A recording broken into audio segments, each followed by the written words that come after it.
하나님 말씀 우리 함께 보죠. 민수기 20장 22장 20절부터 29절입니다.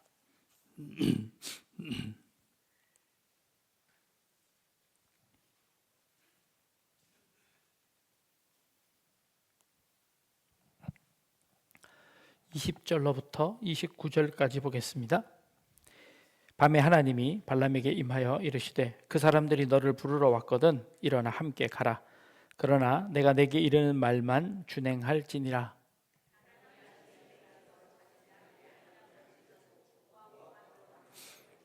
그가 감으로 말미암아 하나님이 진노하심으로 여호와의 사자가 그를 막으려고 길에 서니라. 발람은 자기 나귀를 탔고 그의 두 종은 그와 함께 있더니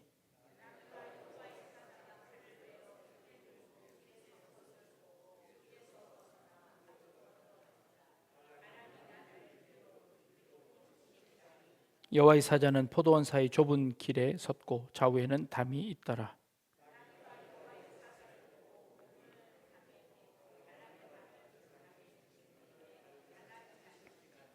여호와의 사자가 더 나아가서 좌우로 피할 데 없는 좁은 곳에 선지라.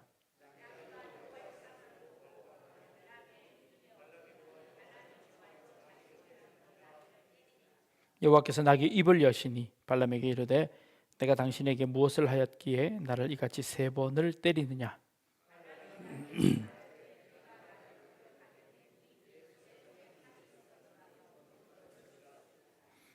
그 다음 절까지 한번 같이 읽겠습니다. 나귀가 발람에게 이르되 나는 당신이 오늘까지 당신의 일생 동안 탄 나귀가 아니냐. 내가 언제 당신에게 이같이 하는 버릇이 있더냐. 그가 말하되 없었느니라. 네, 같이 읽겠습니다. 애완견을 많이 키우시죠. 애완견하고 키우던 주인이 강아지하고 달리기를 합니다. 달리기를 어떻게 따라잡을 수 있겠습니까? 달리기를 강아지가 먼저 앞에 달리고 주인이 이렇게 뒤를 달립니다. 그걸 보던 사람이 혀를 끌끌 차며 아이 저 사람은 개보다도 못한 사람이네 하고 이제 그러더랍니다. 그 말에 자존심이 상했는지 열심히 달려서 이제 개와 이제 똑같이 달리기 시작한 겁니다. 그때 뭐라 그랬을까요? 이번엔 저 사람은 개 같은 사람이네. 개와 같이 달리는 사람이라. 그래서 이제 더 힘을 내서 더 빨리 달렸습니다. 저 사람은 개보다 더한 놈이네. 그러더라는 겁니다. 어떻게 하라는 말입니까? 애초에 짐승과 인간을 비교하는 것 자체가 말이 안 되는 거지요. 근데 사실 개가 사람보다 나을 때가 훨씬 많습니다. 최소한 배신하지는 않더라는 겁니다. 실제로 능력 면에서도 개가 더 나을 때도 있습니다. 시각장애인들을 돌보는 개들이 있습니다. 그 개는 다른 사람들은 다 도망가도 안 지켜줘도 그 개는 충직하게 앉아서 주인을 지켜줍니다. 그리고 주인이 위험한 곳 있으면 못 가게 막기도 합니다. 그보다 더 뛰어난 개들은요, 마약 탐지견은요, 인간에게 나쁜 것들을 찾아내서 밝혀냅니다. 그래서 공항에 가면 가끔 마약 탐지견이 막 짐을 막 수색하기도 합니다.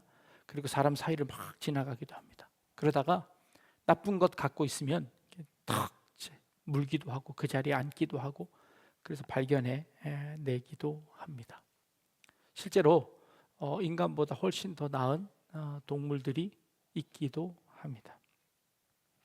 2022년도에요.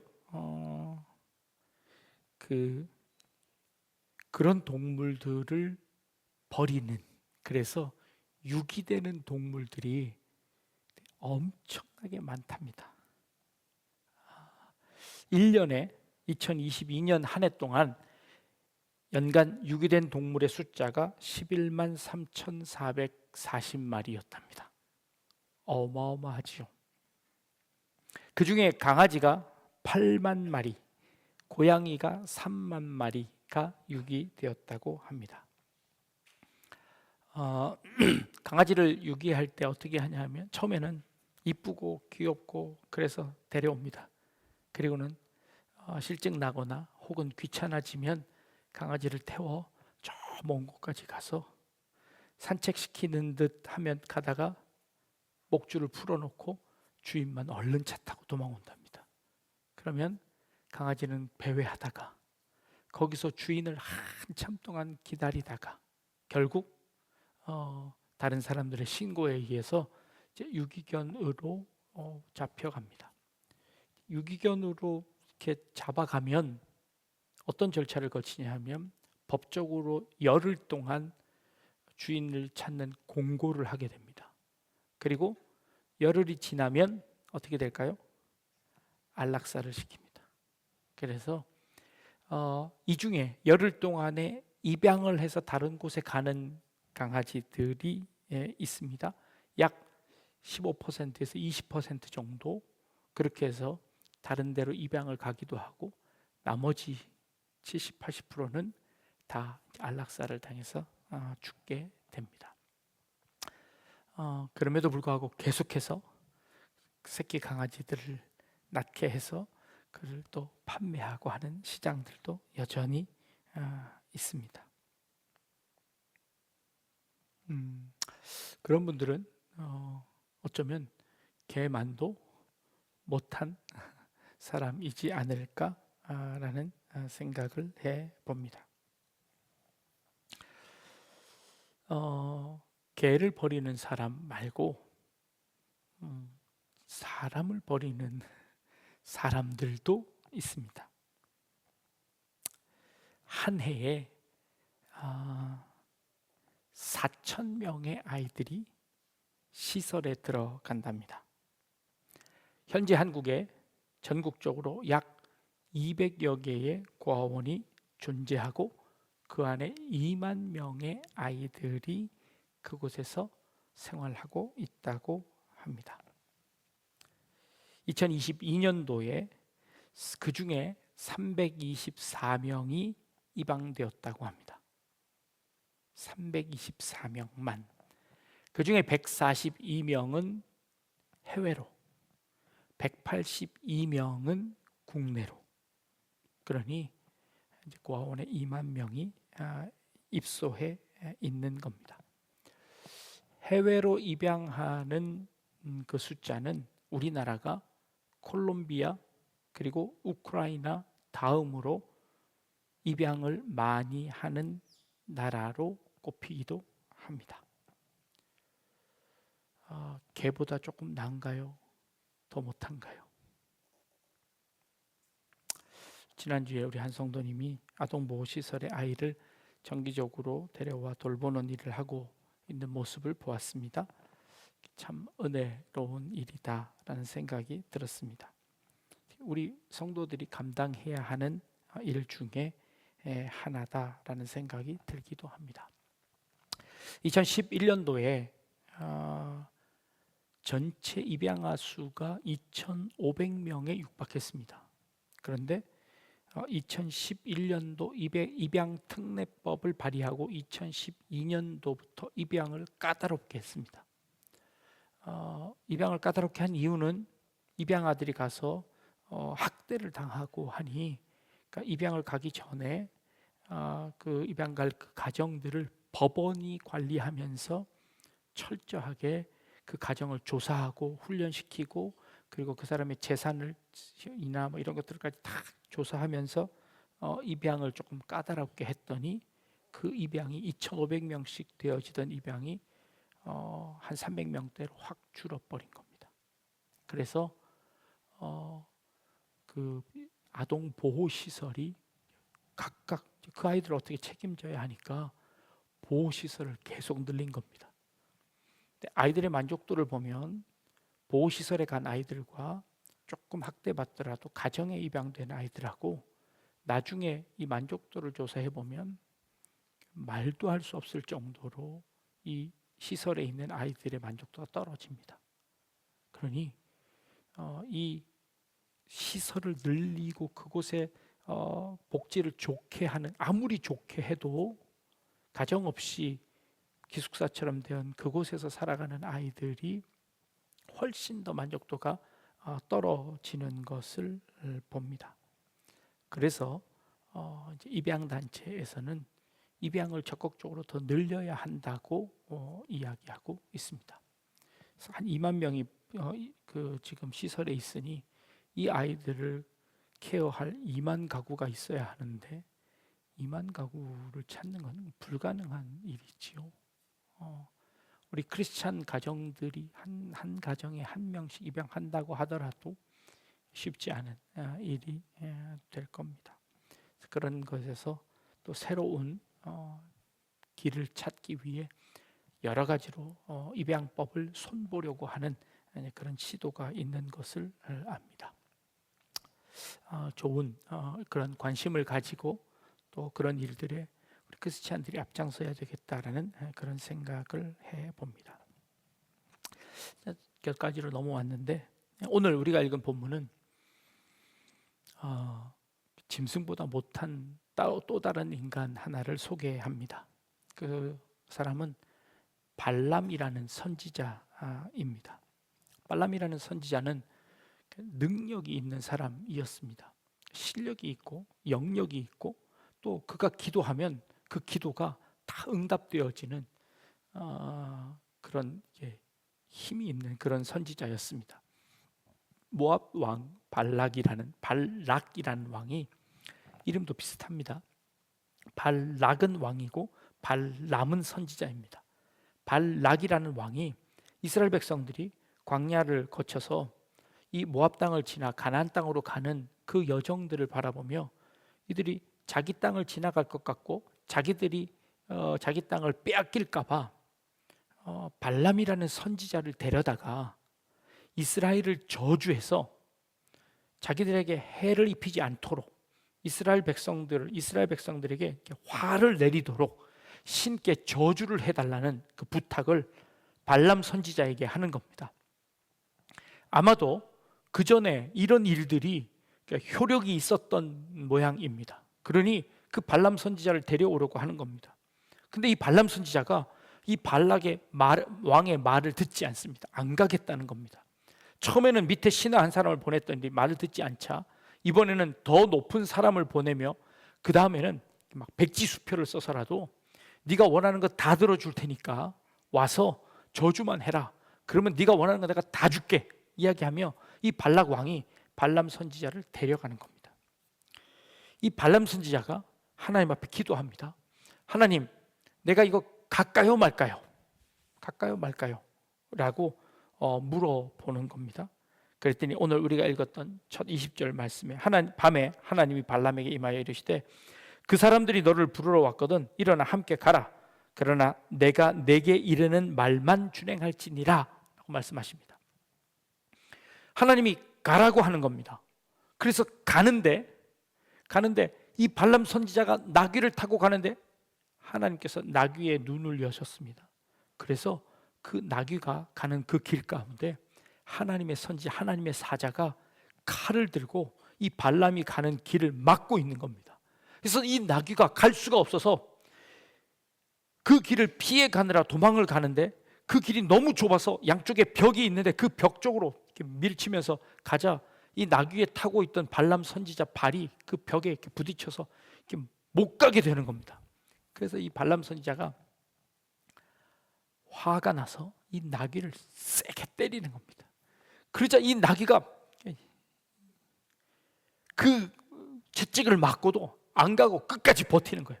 그리고는 저쪽 다른 길로 확 뛰쳐나가는 겁니다. 그러자 이 발람 선지자가 나와서는 이 나귀를 막 세게 때리는 겁니다. 근데 그때 하나님께서 이 나귀의 입을 열어 이 나귀가 발람 선지자에게 말하게 하시는 겁니다. 그 말이 뭐냐면 하나님의 선지자가 불칼을 들고 막고 있는데 내가 어떻게 가겠습니까? 내가 당신한테 이렇게 한 적이 있습니까? 당신의 말을 내가 어긴 적이 있습니까? 다 당신을 위해서 이런 일을 하는 거 아닙니까? 하고 나귀가 갑자기 말을 하는 겁니다. 깜짝 놀라서 이 발람 선지자가 그 자리에 멈추는 겁니다. 자, 하나님이 발람 선지자한테 가라고 해서 가는 거 아닙니까? 근데 지금 하나님께서 그 나귀 앞을 불칼을 들은 여호와의 선지자를 통해서 막는 겁니다. 왜 막으셨을까요? 하나님이 이 발람 선지자에게 진짜 가라 그런 것이 아니라 발람 선지자가 너무 가고 싶어 하니 막 가려고 그렇게 떼를 쓰니 그래 가라 가. 하나님께서 그 발람 선지자에게 네가 그렇게 원하면 네 마음대로 해라. 대신 너 가서 내가 전하는 말만 해 라고 경고하시는 겁니다. 그런데 이 말을 듣고 발람 선지자가 진짜 가는 겁니다. 하나님의 원 마음, 하나님의 원래 뜻을 알지 못하고 그냥 가버리는 겁니다. 이 후에 있는 기사에는 그래서 이 발람 선지자가 결국에는 발락 왕에게 갑니다.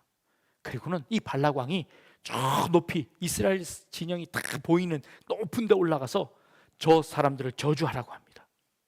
발람 선지자가 올라가서 저주하려고 하는데 하나님께서 이 발람 선지자에게 뭐라고 하시냐면 저주 대신 이스라엘을 축복하게 하십니다. 그래서 3번을 연거푸 데리고 갔는데 그때마다 이 발람 선지자는 저주하지 못하고 축복만 하다가 물러갑니다. 그걸로 끝나는 줄 알았어요. 그런데 저 요한계시록 2장 14절에 가보니까 어떤 일이 나오냐면 발람의 교훈을 지키는 자들이 있도다. 그가 발락을 가르쳐 이스라엘 앞에 걸림돌을 놓아 우상의 제물을 먹게 하였고 음행하게 하였느니라 라고 계시록 2장 14절에 말씀합니다. 이게 무슨 말일까요? 발람이 발락한테 가르쳐줘서 이스라엘이 멸망하는 방법을 가르쳐줬다는 거예요. 이스라엘을 멸망시키는 방법이 뭐냐 하면 나한테 저주하라고 시키지 마십시오. 그런데 저주를 하라고 발람을 데리고 왔는데 저주는 안 하고 축복만 하니까 이 발락 왕이 이 발람 선지자한테 막 화내고 돈을 줬을까요? 안 주려고 하자 발람이 어떤 얘기를 했냐면 내가 하나님이 시키지 않으셔서 그들을 저주할 수는 없지만 그러나 내가 이스라엘을 멸망시키는 방법을 가르쳐 주겠습니다. 그 방법을 가르쳐 준 거예요. 그 방법이 뭐였냐면요, 하나님이 직접 이스라엘을 심판하게 하십시오 라는 거였습니다. 그 심판은 뭐였냐면 그들이 스스로 범죄하게 하면 됩니다. 이스라엘 백성들이 그 광야에 있을 때 이 발락이라는 왕이 어떤 꾀를 썼냐면 이스라엘의 성전 이 성막이 있고 동서남북으로 이렇게 4군데 진을 치잖아요. 근데 이 남쪽에 있는 맨 밑에 있는 지파가 세 지파가 이렇게 진을 치고 있는데 그 마지막 지파에게 가서 미디안 여인들을 통해 그들과 혼인하게 하고 그들이 간음하게 하고 그리고 거기다 그들이 우상을 숭배하게 만들라는 겁니다. 그래서 슬그머니 들어온 미디안 여인들이 그들을 유혹합니다. 그래서 이 미디안 여인들을 통해서 이 이스라엘 백성들이 죄를 짓게 됩니다. 그러자 그 일을 통해서 하나님이 이들을 징계하시는 겁니다. 이스라엘이 인구조사를 2번 합니다. 광야에 들어가서 1번 하고 광야 40년이 끝나갈 때 1번 하고 2번 하는데 인구가 거의 비슷비슷하게 됩니다. 그런데 아주 차이가 나는 한 지파가 있는데 그 지파가 어디냐면 이 4군 중에서 맨 남쪽에 있는 지파 하나가 인구의 차이가 가장 극명하게 납니다. 아마도 이 모압의 이 꼬임에 발락의 꼬임에 넘어가 그 당시에 죽었던 많은 사람들이 그 안에 속해 있던 것으로 보입니다. 결국 이 사탄을 통해서 하나님께서 이 발람 선지자를 통해서 이스라엘 백성들이 망하게 되는 것은 그들을 꼬여내 그들이 죄를 짓도록 만들어내는 거였습니다. 발람은 그렇게 발락에게 왕에게 코치를 한 겁니다. 그래서 그것 때문에 이스라엘 백성들이 하나님께 징계를 받도록 만들었습니다. 발람 선지자는 어떨까요? 발람 선지자도 마찬가지였습니다. 하나님 앞에 떳떳하다고, 나는 이스라엘 백성들을 한 번도 저주하지 않았습니다. 나는 이스라엘 백성들을 칭찬만 하고 그들을 축복만 했지 한 번도 저주하지 않았습니다 라고 이야기할지 모르겠습니다. 그런데 결국 이 발람은 자기의 욕심을 위해서 이스라엘 백성들이 어떻게 하면 망하는지를 고치했습니다. 이게 발람 선지자의 잘못이었습니다. 결국 그 발람의 길은 발람의 교훈을 지키는 자들이라고 이 계시록에서까지 그 발람 선지자를 책망하는 그 사건을 볼 수 있습니다. 때로 신앙생활을 하면서 남들을 이렇게 칭찬합니다. 근데 칭찬하는데 칭찬에 진짜 칭찬이 아니라 그 속에는 이런 게 들어있는 사람들이 참 많습니다. 화장을 참 잘하셨네요. 예배 드리러 온 건지 모델 촬영을 하러 온 건지 뒤에 한마디를 덧붙이는 겁니다. 참 열심히 일하셨나 봅니다. 그래서 예배 시간에 좋으시네요. 칭찬인지 아닌지 슬그머니 다른 사람들을 칭찬하는 것 같지만 그러나 그 속에 가시를 담는 사람들이 참 많습니다. 그 사람을 높여주는 것 같지만 은근히 그 마음속에는 그 사람을 깎아내리려고 하는 그런 마음들이 있습니다. 발람이 이스라엘을 축복하고 이스라엘 가운데 하나님의 축복을 전한다고 하지만 결국 그는 그 욕심으로 그 뇌물의 눈이 멀어 그 발락에게 어떻게 하면 이스라엘이 멸망하는지를 슬그머니 알려준 겁니다. 이스라엘을 축복했지만 결국 그는 이스라엘이 멸망당하고 자신이 뇌물을 챙기는 것에 급급했던 모습을 봅니다. 우리의 마음속에 내 옆에 있는 사람들이 참 잘됐으면 좋겠습니까?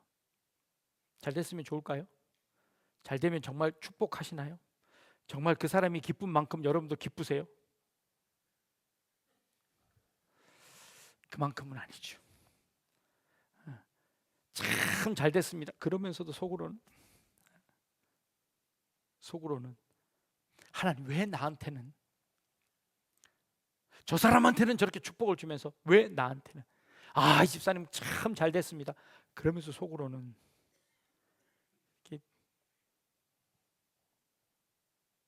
다 잘되는 일만 있지는 않습니다 라는 생각이 들지 않습니까?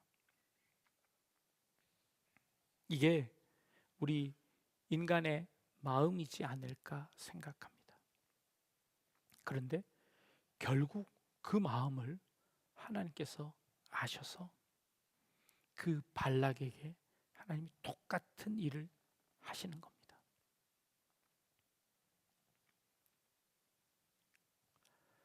솔로몬이 다윗을 이어 왕이 됩니다. 그는 1000번제를 드리죠. 1000번을 드렸는지 1000마리의 소를 드렸는지 정확하게 알 수 없지만 그 제물을 드리고 나자 하나님께서 솔로몬에게 묻습니다. 내가 너에게 뭘 해주면 좋겠느냐? 그러자 솔로몬이 이야기합니다. 저에게 이 백성을 판단할 수 있는, 다스릴 수 있는 지혜를 주십시오. 그래서 하나님께서 솔로몬에게 전에도 없었고 후에도 없을 지혜를 솔로몬에게 주십니다. 그 지혜뿐만 아니라 부와 귀도 장수도 솔로몬에게 허락하셨습니다. 그 사건이 딱 있은 다음에 바로 다음 사건으로 뭘 기록하는지 아십니까? 솔로몬의 재판을 기록합니다. 창기 두 여인이 솔로몬 왕에게 와서 재판을 요구합니다. 재판의 내용은 무엇인가 하니 두 여인이 똑같이 자녀를 낳았습니다. 그런데 한 어미가 그만 자다가 말고는 그 아이를 덮쳐버렸습니다. 그래서 그 아이가 죽었습니다. 자기 아이가 죽은 것을 알고 얼른 일어나 그 아이를 데려다가 그 옆에 있는 아이하고 바꿔치기를 합니다. 그리고 이게 자기 아이라고 합니다. 엄마가 자기 아이를 모릅니까? 모를 수 있습니까? 아니죠. 그 옆에 있던 엄마가 가서 죽은 아이를 보고 자기 아이가 아니라는 것을 금방 알고는 그 아이를 내어놓으라고 합니다. 근데 이 엄마가 그 아이를 안 주려고 하는 겁니다. 그래서 판결을 해달라고 솔로몬에게 데리고 온 겁니다. 솔로몬까지 오기까지는 수많은 사람들을 거쳤을 겁니다. 단번에 왕에게까지 재판을 받을 수 없겠지요. 어떤 사람도 그것을 판결할 수 없게 되자 솔로몬 왕이 그것을 판결하는 장면이 나옵니다. 몸을 파는 창기였습니다. 그러니 사실 그 아비가 누구인지 잘 알 수 없습니다. 그러니 그 아이를 판결하는 것은 불가능한 일입니다. 지금처럼 유전자 검사를 할 수 있는 그런 시대도 아니었으니 그 갓난 아기가 누구의 아기인지 알 수 있는 방법은 없었습니다. 그러자 솔로몬이 큰 칼을 가지고 오게 해 그 아이를 반을 잘라 나누어 주라고 판결을 내립니다. 우리는 이 사건을 솔로몬이 지혜를 구해서 그 지혜를 받은 이후에 그 지혜롭게 판단하는 솔로몬의 사건으로 기억합니다. 사실 이 사건은요, 솔로몬의 지혜가 아니라 사실은 다른 의미를 가지고 있습니다. 솔로몬의 지혜이기는 하지만 그러나 그 속에 더 깊은 뜻은 무엇인가 하니 생명을 사랑하는 방법입니다. 진짜 어미는 그 생명을 살리기 위해 자신의 것을 포기할 줄 아는 그것이 진짜 어미라는 것이죠. 그 다른 어미는 죽여서라도 너와 나의 공평함을 유지하려고 합니다. 나만 그 억울한 일을, 나만 피해보는 일을, 나만 손해보는 일을, 나만 잃어버리는 그 일을 당하지 않고 저 사람도 똑같이 망했으면 좋겠습니다. 저 사람도 나처럼 똑같이 힘들었으면 좋겠습니다. 저 사람도 나처럼 똑같이 그 아이를 잃는 이 아픔을 겪어야 그게 공평하지 않습니까? 무엇이 공평인가요? 무엇이 정의인가요? 솔로몬을 통해서 참된 사랑이 무엇인지를 가르치는 겁니다. 사실 이 사건은요, 이 열왕기상은 언제 기록되어졌냐 하면 학자들에 의하면 이스라엘이 멸망할 때쯤 돼서 여호야긴이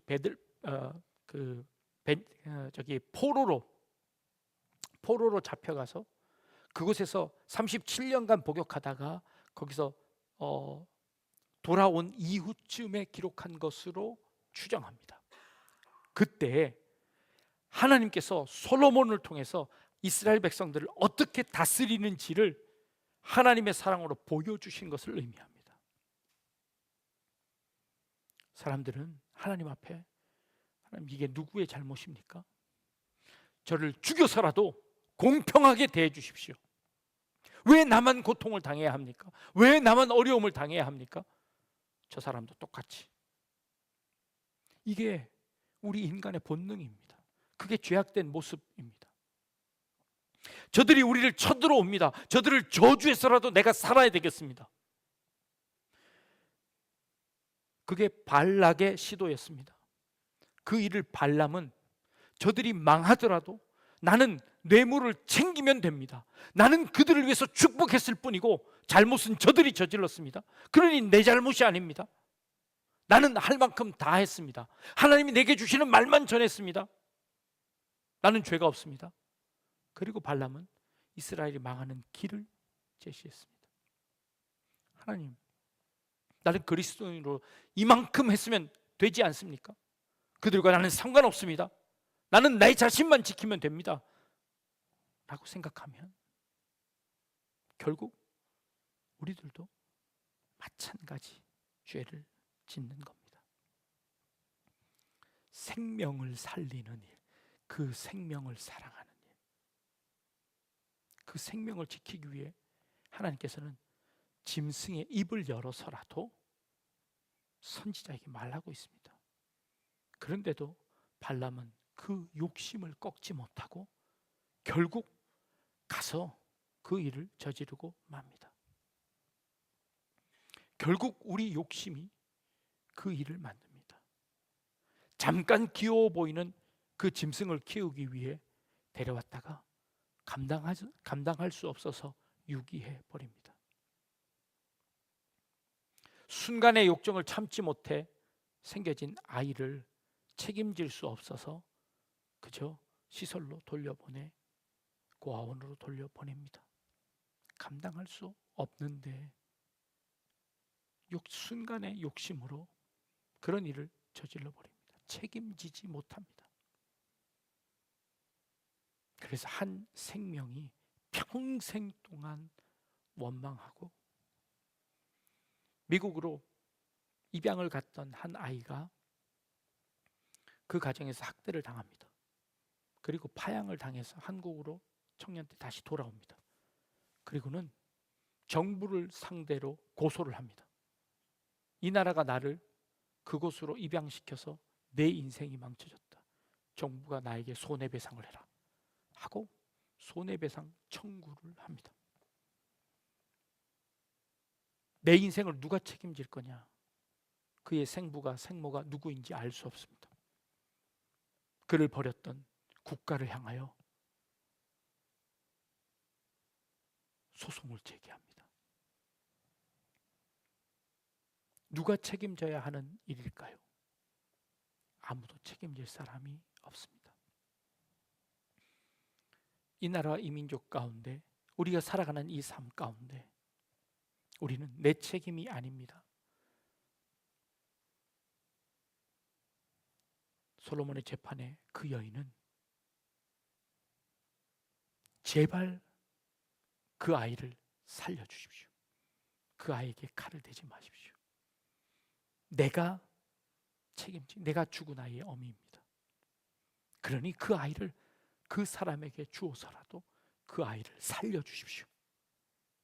라고 자기의 모든 권리를 포기합니다. 왜요? 생명이 더 중요하니까. 살리는 것이 더 중요하니까 포기합니다. 우리는 아직 그만큼의 생명을 사랑하는 마음이 없어서 아직 포기하지 못합니다. 내가 못 가질 것 같으면 저 사람도 가지지 못하게 해주십시오. 지금 그렇게 싸우고 있지 않습니까? 우리나라의 운명을 두고 싸웁니다. 진짜 살려야 하는 것이 무엇인지 알지 못하고 그쵸? 자기의 욕심만을 위해 살아가고 있는 모습을 보는 것 같습니다. 말로는 다 사랑한다고 하고 말로는 다 할 것처럼 이야기하지만 그러나 결국 상대방을 쓰러뜨려야만 내가 설 수 있는 그런 싸움을 하고 있는 모습을 봅니다. 이것이 교회 안에서도 이것이 우리 믿는 사람 안에서도 경쟁이 너무 치열해지다 보니 결국은 눌러야만 살 수 있는 그 경쟁 시대를 살고 있습니다. 내가 살기 위해서는 어쨌든 저 사람을 눌러야 되니 이 경쟁 사회에서 어쩔 수 없습니다 라고 이야기할지도 모르겠습니다. 하나님께서 이스라엘 백성들을 너무 사랑하셔서 발람 선지자에게 그래 네 마음대로 해라. 이스라엘 백성들에게 그래도 네 마음대로 하려면 해봐라. 그러나 끝까지 하나님은 그들을 쳐서 죽여서라도 데려다 놓는 것이 아니라 그 생명을 살리기 위해서라도 그를 주는 겁니다. 내버려 두시는 겁니다. 그러나 결국 하나님은 그 생명을 살려 그 생명을 유지하게 해서 그리고 그 생명을 통해서 하나님의 뜻을 이루어가는 일들을 계속해서 유지하는 모습을 봅니다. 악한 사람들에게 그것을 내어줄지라도 그 생명을 잃지 않도록 보호하시는 하나님의 모습을 보는 겁니다. 결국 하나님께서 그렇게 지켜내실 줄로 믿습니다. 그래 그 살아난 그 생명이 삶을 살아가는 것이죠. 아니 그 악독한 그 여인에게서라도 그 생명을 살려내는 겁니다. 그 악한 그 여인에게서 줘서라도 그 아이가 죽지 않도록 살려내는 것이 그 여인의 어미의 마음입니다. 우리가 그 마음을 가진다면 우리가 이 나라와 이 민족을 위해서 그리고 우리 교회를 위해서 내가 보기에 아닐지라도 내가 판단하기에 아닐지라도 내가 그 생명을 진짜 사랑한다면 악한 사람에게 내어줄지라도 그 생명을 해하지 마십시오 라고 하는 생명을 더 사랑하는 마음이 있어야 하지 않겠습니까? 그 사람에게 줄 바에는 차라리 죽이십시오. 더 악인입니다. 그 사람이 될 바에는 차라리 죽이십시오. 그게 그 여인입니다. 여러분은 어떤 여인의 마음에 서시겠습니까? 차라리 죽여서라도 차라리 안 돼서라도 다 망하게 내버려 두십시오. 아니요. 그러면 안 됩니다. 차라리 그 사람에게 갈지라도 생명이 살아야 합니다. 그 생명이 무엇인지 깨달을 수 있기를 바랍니다. 발람 선지자는 결국 그 뇌물을 얻기, 욕심을 얻기 위해 그들이 죽든 말든 그들이 어떻게 되든 말든 그들이 스스로의 죄악에 빠지든 말든 내버려 둠으로 저주합니다. 그것이야말로 진짜 저주라는 것. 열왕기상을 통해서 하나님께서 솔로몬에게 보여주셨던 그 지혜는 솔로몬이 지혜로운 것이 아니라 진짜 하나님의 마음을 이해한 것입니다.